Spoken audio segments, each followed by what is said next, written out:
here is a different type of Malden drive-thru. This is where all of us local bands would rehearse. Back there,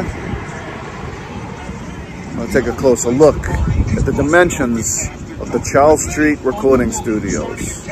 Practice spaces, whatever the fuck you want to call it. Okay, so what you got here is where everybody would pull in to park. And this would be the side view, and up there at the top right, that's the room that I first visited. We got your daughter, then later occupied by erotica. There'd be a lot of stuff going on outside here in the parking lots. Between the male and the female teenagers. When you needed some privacy and it was dark, you always went here, right beside the old coffee house. Always with the aroma of fresh coffee beans going through the air.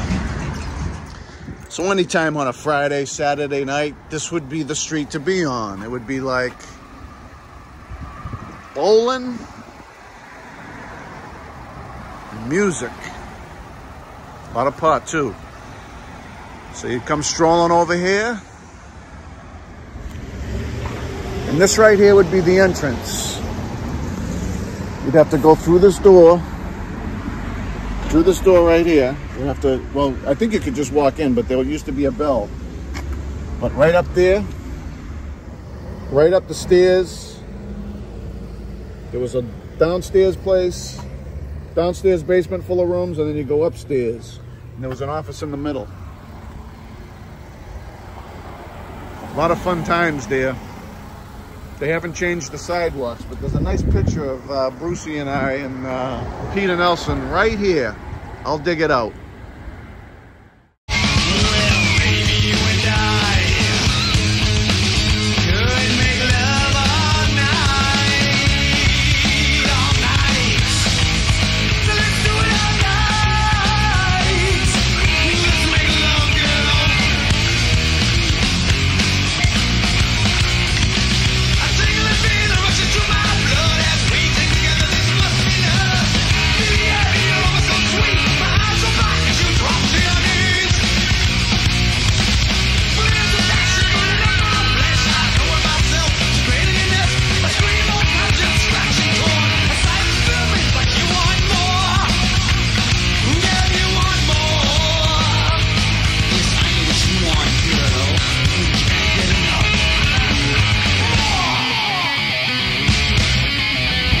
So when everybody was out of drugs and they were out of beers and they needed to continue the high, you'd either pull into this parking lot right here,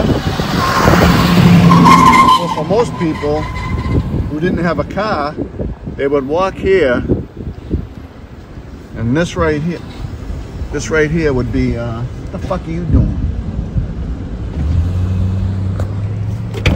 You'd walk right through this alleyway here. These buildings were always here, but right through the main entrance. You would walk right through this main entrance right here into the bowling alley. That is no more.